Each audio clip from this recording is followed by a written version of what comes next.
How you doing today, folks? Today I'd like to do a review of the Wetterlings Splitting Maul.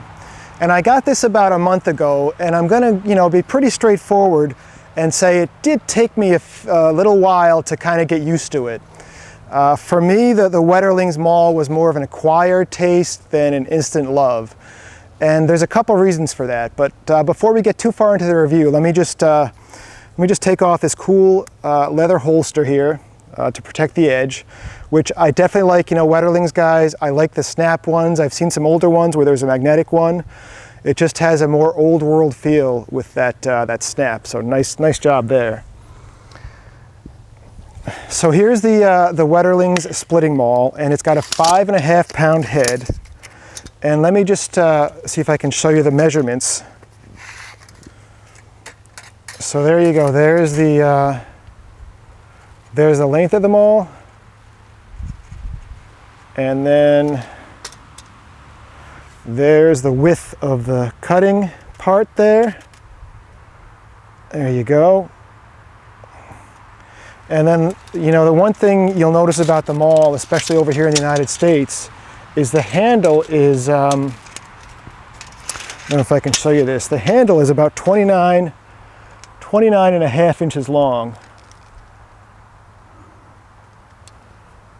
And I know over here in the United States we like to have our, bigger is better mentality. And I think that was probably one of the things that took me a little bit of time to get used to was the shorter handle. And I do want to say, right up front that, it's grown on me. I've gotten used to it, and I do like it. This is what I'm going to for my daily splitter now. But it definitely is an acquired taste. So this is red oak I'm going to be splitting today, and I want to start in the back just so you can see what my swing looks like. And again, it's a 29.5 inch handle. It's a little bit shorter than I'm used to. I'm used to it now.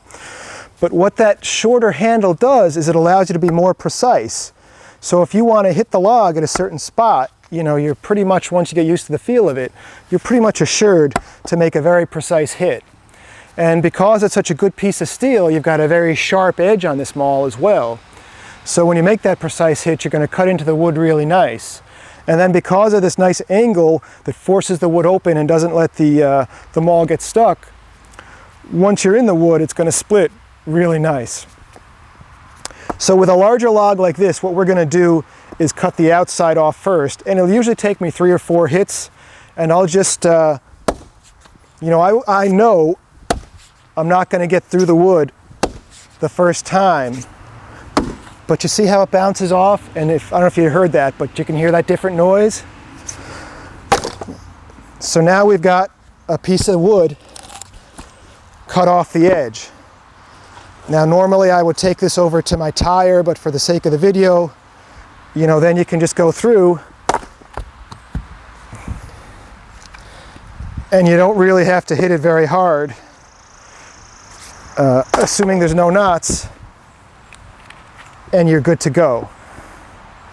But if you notice the way I'm holding it, my hand, I've really basically just squeezing the thing like this. Okay, so this is a piece of red oak. I'm going to say that's 16, 18 inches in diameter. And you really don't want to go, for a piece this big, you really don't want to go for the crack in the middle. You want to work your way from the outside. So with the camera zoomed in there, hopefully you can see it. I'm going to just knock off a little bit from the side. And you'll just basically weaken the wood until you come back and take that off. That didn't quite go as planned, but so we'll just take a piece off the side here now.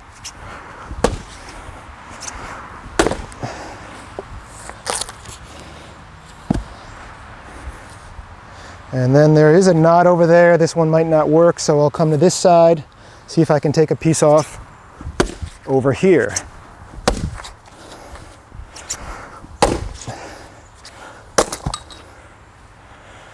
And that did hit the camera. But once you got these pieces, then you can, I use a tire. I put them in a tire to split them. But you're good to go. So then we can just work our way And I'm not taking killer swings. And you hear it just weakened. And if I hit it over here, that should go.